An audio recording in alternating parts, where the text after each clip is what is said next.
number of different recordings, and you will have to answer questions on what you hear. There will be time for you to read the instructions and questions, and you will have a chance to check your work. All the recordings will be played once only. The test is in 4 parts. At the end of the test, you will be given 10 minutes to transfer your answers to the answer sheet. Now turn to Part 1.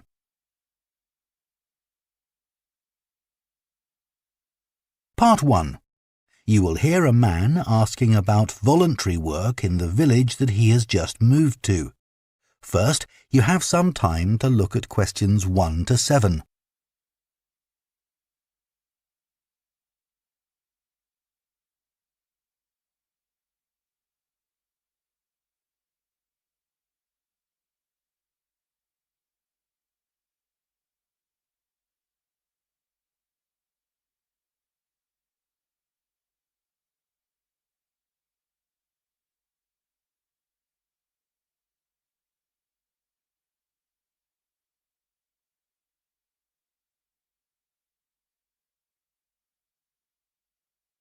Now listen carefully and answer questions 1 to 7. Hello, Jane Fairbanks speaking. Oh, good morning. My name's Frank Pritchard. I've just retired and moved to Southoe. I'd like to become a volunteer, and I gather you coordinate voluntary work in the village? That's right. What sort of thing could I do? Well, we need help with the village library. We borrow books from the town library, and individuals also donate them. So one thing you could do is get involved in collecting them, if you've got a car, that is. Yes, that's no problem. The times are pretty flexible, so we can arrange it to suit you. Oh, another thing is the records that we keep of the books we're given, and those we borrow and need to return to the town library. It would be very useful to have another person to help keep them up to date. Right. I'm used to working on a computer. I presume they're computerized? Oh, yes. Is the library purpose-built? I haven't noticed it when I've walked around the village. No, we simply have the use of a room in the village hall, the West Room. It's on the left as you go in. Oh, I must go and have a look inside the hall. Yes, it's a nice building. Do you run a lunch club in the village for elderly people? I know a lot of places do. Yes, we have a very successful club. I could help with transport, if that's of any use. Oh, definitely. People come to the club from neighbouring villages, and we're always in need of more drivers. And does the club have groups that focus on a particular hobby too? I could get involved in 1 or 2, particularly if there are any art groups. Excellent. I'll find out where we need help and get back to you. Fine.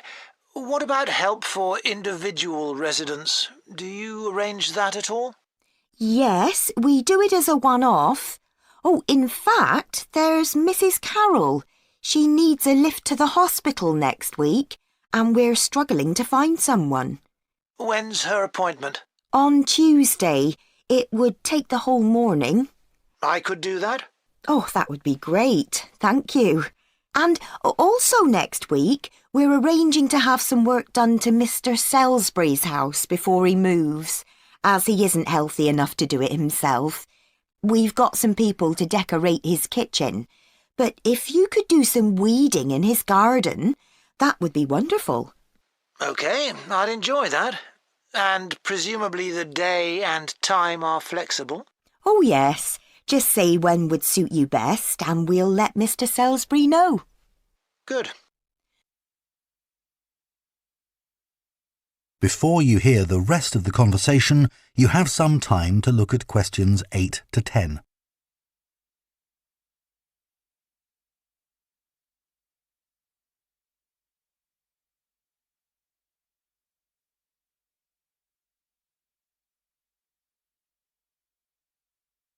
Now listen and answer questions 8 to 10. The Volunteers group also organises monthly social events which is a great way to meet other people, of course. Uh-huh. So next month, on the 19th of October, we're holding a quiz. A couple of residents are great at planning unusual ones, and we always fill the village hall. That sounds like fun. Can I do anything to help? Well, because of the number of people, we need plenty of refreshments for halfway through. So if you could provide any, we'd be grateful. I'm sure I could. I'll think about what to make and let you know. Thank you. Then on November the 18th, we're holding a dance, also in the village hall. We've booked a band that specialises in music of the 1930s. They've been before, and we've had a lot of requests to bring them back. I'm not really a dancer, but I'd like to do something to help. Well, we sell tickets in advance, and having an extra person to check them at the door as people arrive would be good. It can be quite a bottleneck if everyone arrives at once. OK, I'm happy with that.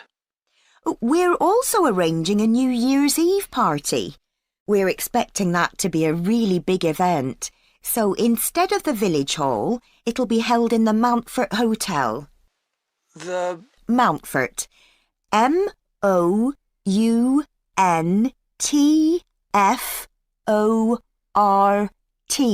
Hotel. It isn't in Southoe itself, but it's only a couple of miles away. The hotel will be providing dinner, and we've booked a band. The one thing we haven't got yet is a poster. That isn't something you could do by any chance, is it? Well, actually, yes. Before I retired, I was a graphic designer, so that's right up my street. Oh, perfect. I'll give you the details, and then perhaps you could send me a draft? Of course. That is the end of Part 1. You now have half a minute to check your answers to Part 1.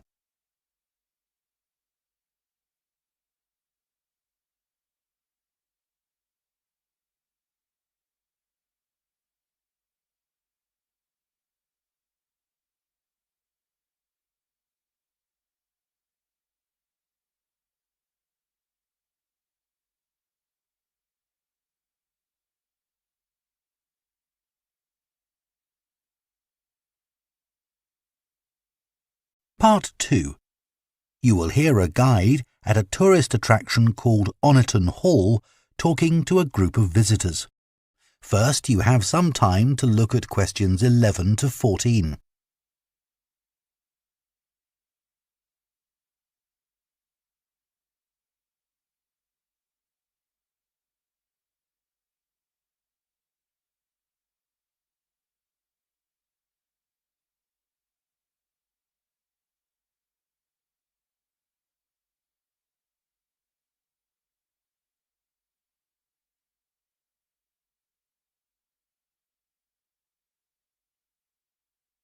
Now listen carefully and answer questions 11 to 14.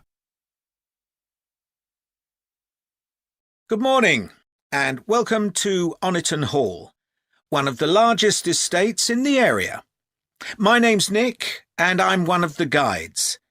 I'll give you a brief introduction to the estate while you're sitting down, and then we'll walk round. The estate consists of the house, gardens, parkland and farm, and it dates back to the 14th century. The original house was replaced in the late 17th century, and of course it has had a large number of owners. Almost all of them have left their mark, generally by adding new rooms, like the ballroom and conservatory, or by demolishing others. The farm looks much as it's always done, although the current owner has done a great deal of work to the flower beds. In the 17th century, the estate was owned by a very wealthy man called Sir Edward Downes. His intention was to escape from the world of politics, after years as an active politician, and to build a new house worthy of his big collection of books paintings and sculptures. He broke off contact with his former political allies and hosted meetings of creative and literary people, like painters and poets. Unusually for his time, he didn't care whether his guests were rich or poor, as long as they had talent. Big houses like Oniton had dozens of servants until the 1920s or 30s, and we've tried to show what their working lives were like. Photographs, of course, don't give much of an idea, so instead, as you go round the house, you'll see volunteers dressed up as 19th century servants going about their work. They'll explain what they're doing and tell you their recipes or what tools they're using. We've just introduced this feature to replace the audio guide we used to have available. I see there are a number of children here with you today. Well, we have several activities specially for children, like dressing up in the sorts of clothes that children wore in the past. And as it's a fine day, some of you will probably want to play in the adventure playground. Our latest addition is child-sized tractors that you can drive around the grounds. Before you hear the rest of the talk, you have some time to look at questions 15 to 20.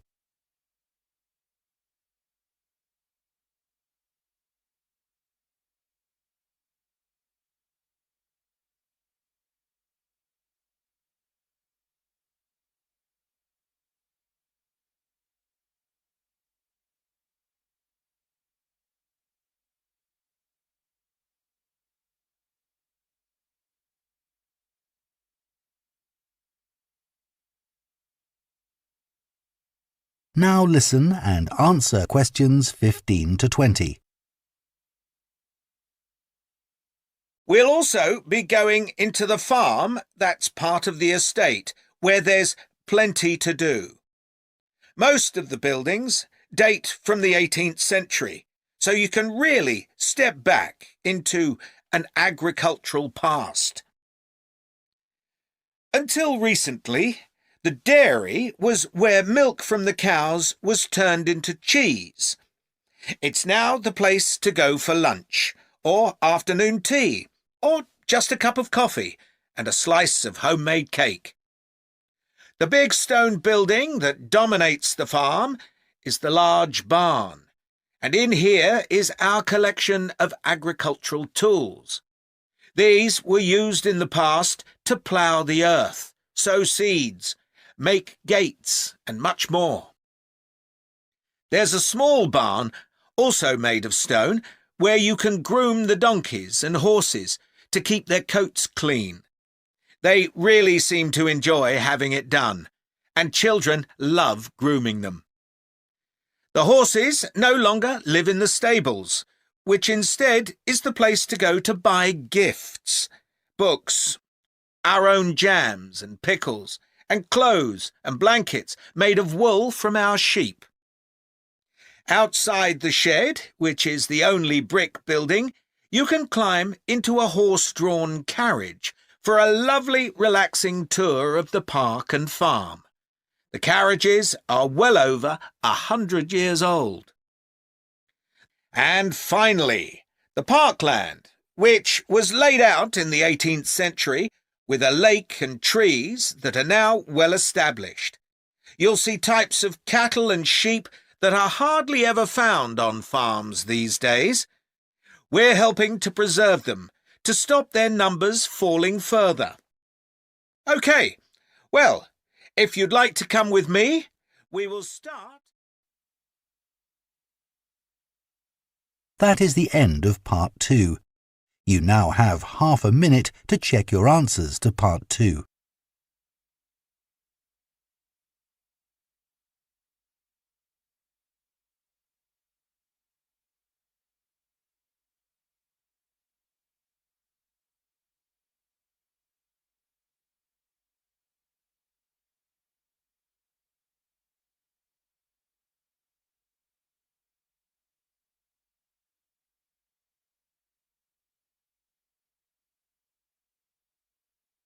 Part 3.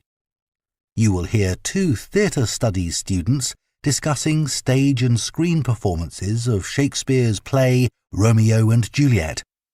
First, you have some time to look at questions 21 and 22.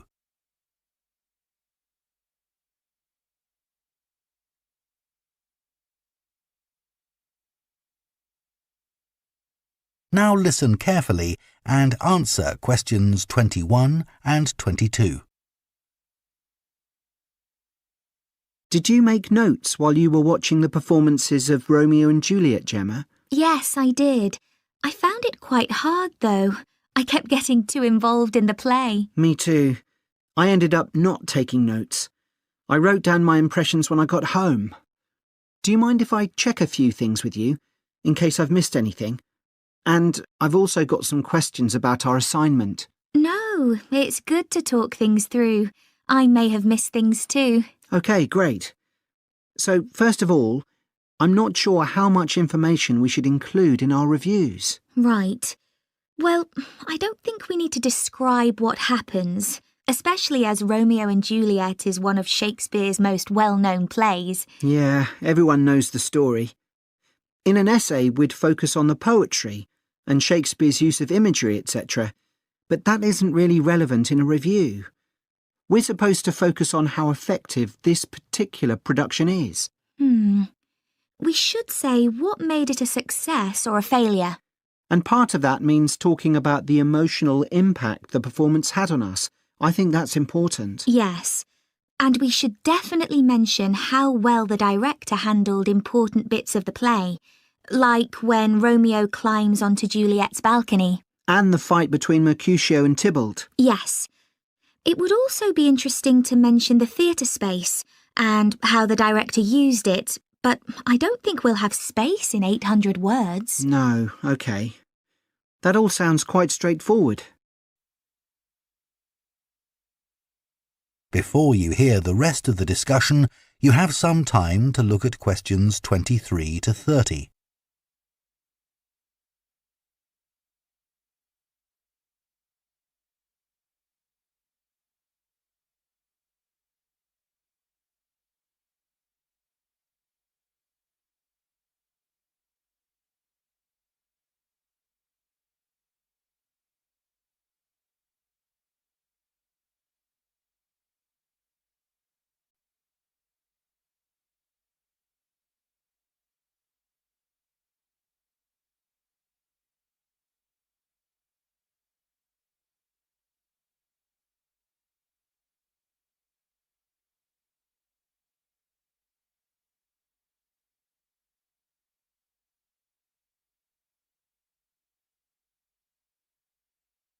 Now listen and answer questions 23 to 30. So, what about the Emporium Theatre's production of the play? I thought some things worked really well, but there were some problems too. Yeah. What about the set, for example? I think it was visually really stunning. I'd say that was probably the most memorable thing about this production. You're right. The set design was really amazing. But actually, I have seen similar ideas used in other productions. What about the lighting? Some of the scenes were so dimly lit it was quite hard to see. I didn't dislike it. It helped to change the mood of the quieter scenes. That's a good point. What did you think of the costumes? I was a bit surprised by the contemporary dress, I must say. Yeah, I think it worked well, but I'd assumed it would be more conventional. Me too. I liked the music at the beginning, and I thought the musicians were brilliant, but I thought they were wasted because the music didn't have much impact in Acts 2 and 3. Yes, that was a shame. One problem with this production was that the actors didn't deliver the lines that well. They were speaking too fast. It was a problem, I agree. But I thought it was because they weren't speaking loudly enough, especially at key points in the play. I actually didn't have a problem with that. It's been an interesting experience watching different versions of Romeo and Juliet, hasn't it? Definitely. It's made me realise how relevant the play still is. Right. I mean, a lot's changed since Shakespeare's time, but in many ways nothing's changed.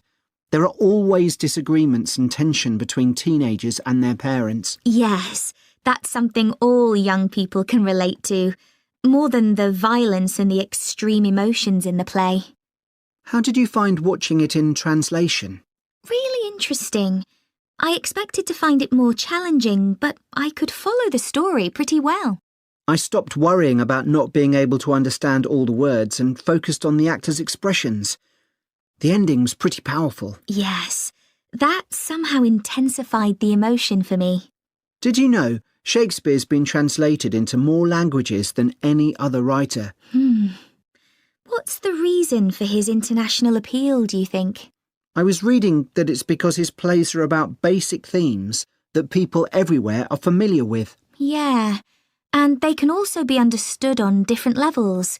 The characters have such depth. Right, which allows directors to experiment and find new angles. That's really important because... That is the end of Part 3. You now have half a minute to check your answers to Part 3.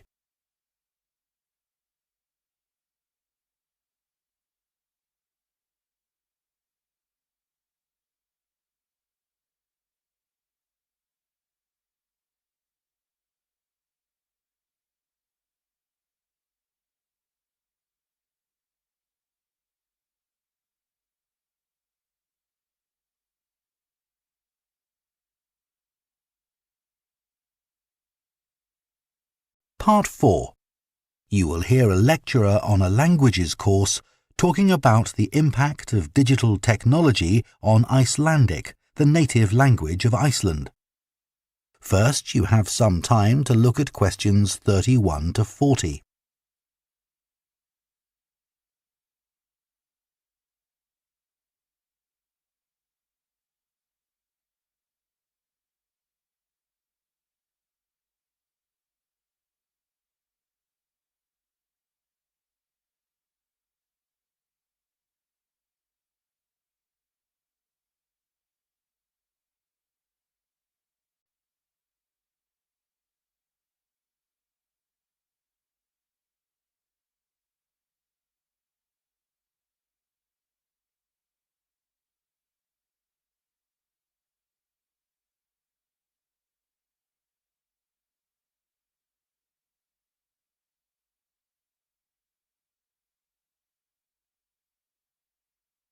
Now listen carefully and answer questions 31 to 40.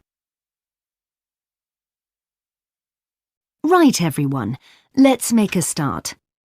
Over the past few sessions, we've been considering the reasons why some world languages are in decline. And today I'm going to introduce another factor that affects languages and the speakers of those languages, and that's technology, and in particular, digital technology.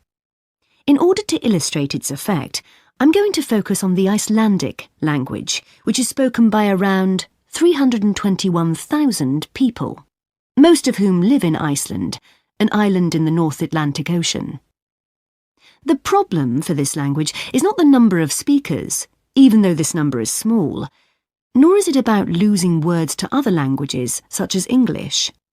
In fact, the vocabulary of Icelandic is continually increasing, because when speakers need a new word for something, they tend to create one, rather than borrowing from another language. All this makes Icelandic quite a special language. It's changed very little in the past millennium, yet it can handle 21st century concepts related to the use of computers and digital technology. Take, for example, the word for web browser. This is vafri in Icelandic, which comes from the verb to wander. I can't think of a more appropriate term because that's exactly what you do mentally when you browse the internet. Then there's an Icelandic word for podcast, which is too hard to pronounce, and so on. Icelandic, then, is alive and growing, and it's a big but, young Icelanders spend a great deal of time in the digital world, and this world is predominantly English. Think about smartphones. They didn't even exist until comparatively recently, but today young people use them all the time to read books, watch TV or films, play games, listen to music and so on. Obviously, this is a good thing in many respects because it promotes their bilingual skills. But the extent of the influence of English in the virtual world is staggering, and it's all happening really fast.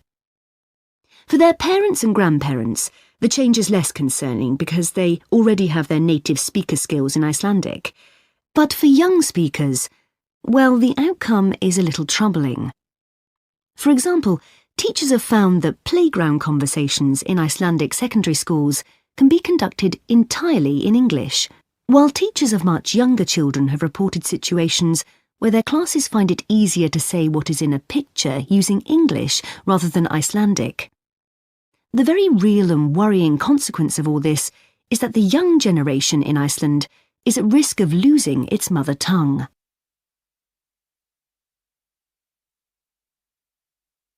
Of course, this is happening to other European languages too. But while internet companies might be willing to offer, say, French options in their systems, it's much harder for them to justify the expense of doing the same for a language that has a population the size of a French town, such as Nice. The other drawback of Icelandic is the grammar, which is significantly more complex than in most languages. At the moment, the tech giants are simply not interested in tackling this. So, what is the Icelandic government doing about this? Well, large sums of money are being allocated to a language technology fund that it is hoped will lead to the development of Icelandic-sourced apps and other social media and digital systems. But clearly this is going to be an uphill struggle. On the positive side, they know that Icelandic is still the official language of education and government. It has survived for well over 1,000 years, and the experts predict that its future in this nation-state is sound and will continue to be so. However, there's no doubt that it's becoming an inevitable second choice in young people's lives. This raises important questions. When you consider how much of the past is tied up in a language, will young Icelanders lose their sense of their own identity? Another issue that concerns the government of Iceland is this. If children are learning two languages through different routes, neither of which they are fully fluent in, will they be able to express themselves properly? That is the end of Part 4. You now have 1 minute to check your answers to Part 4.